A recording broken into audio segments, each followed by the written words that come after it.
and not have a degree. If you want to have enough money when you retire, then you'll need to stay in college.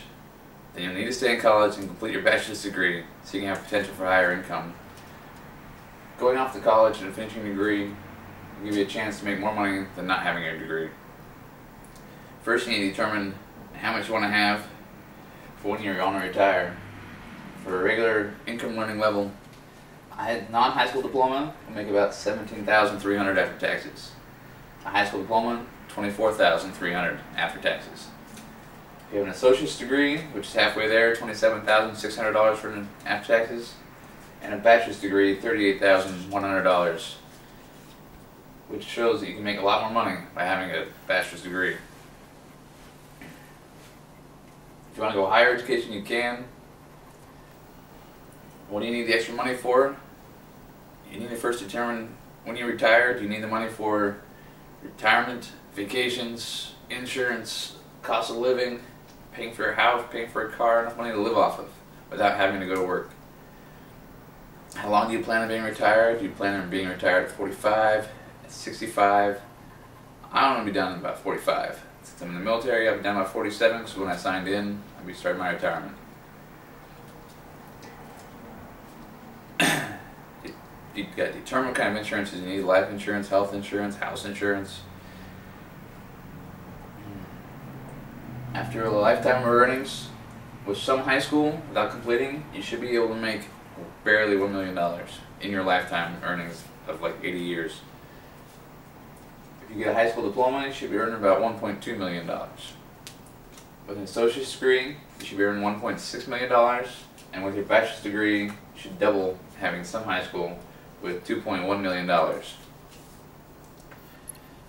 So in conclusion, you should earn about $19,000 more than not having a degree with having a bachelor's degree. And after 20 years, you're making $380,000 more. And in 40 years, you're making $760,000 more. And according to the U.S. Census Bureau, in a lifetime, you should earn $1 million more than regular diploma people. And if monetary amounts aren't evidence enough for you to get your degree, then I guess you like working a lot and working hard and not earning anything.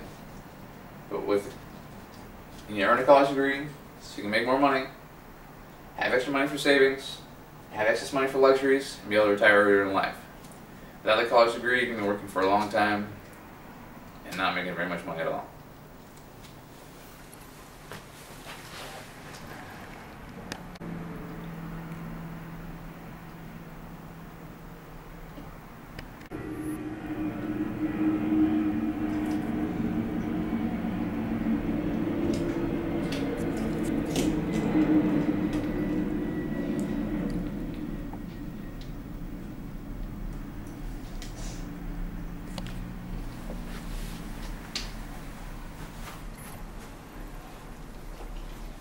Definition of capital punishment: the use of the death penalty to punish the transgressor, and is the most extreme sentencing available in the U.S. today.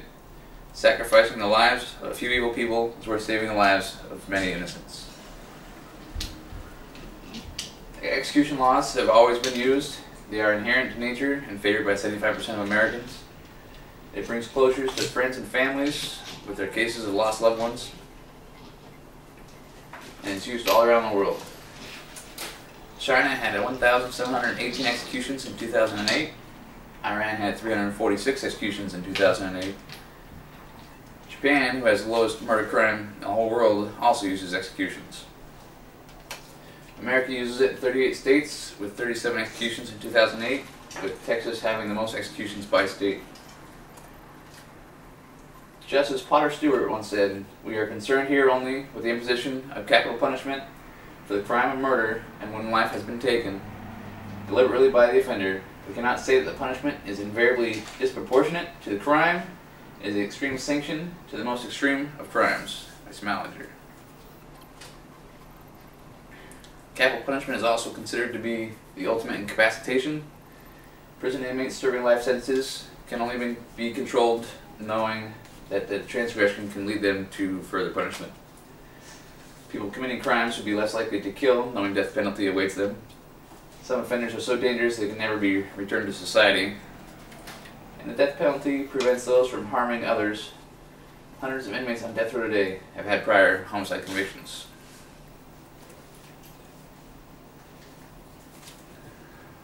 The death penalty is the most cost effective because the prison system is overcrowded and execution makes financial sense.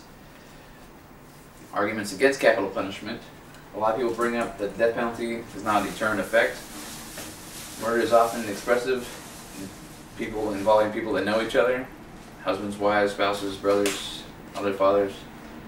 Murder is a byproduct of people who suffer the burdens of income inequality, saying that the lower caste systems of people have a higher tendency of committing these crimes since they are usually discriminated against by the higher upper classes. Executions may increase the likelihood of murders, saying the more executions you have, it can cause a mass effect in the public of having them commit more murders to contradict the government, because the government can kill people, saying they can kill people. If the government, after execution, murders may increase, causing more of innocent victims. It's also considered racial inequality, whereas it's proven that prosecutors want death sentences more often for white victims than there are for black victims. African Americans make up 15% of the nation's population, but 50% of death row inmates. European Americans support capital punishment more than African Americans, regardless of the income or status. So basically it's saying white people prefer capital punishment more than African Americans, because African Americans feel that more of them are oppressed by it. In conclusion, although there is a great moral debate on the issue of capital punishment, think about what if your mother, father, brother, sister, son, daughter was brutally murdered and the offender only got a few years in prison or the chance for parole out in society. They possibly commit this heinous crime again. What would you do? What would you want to be done?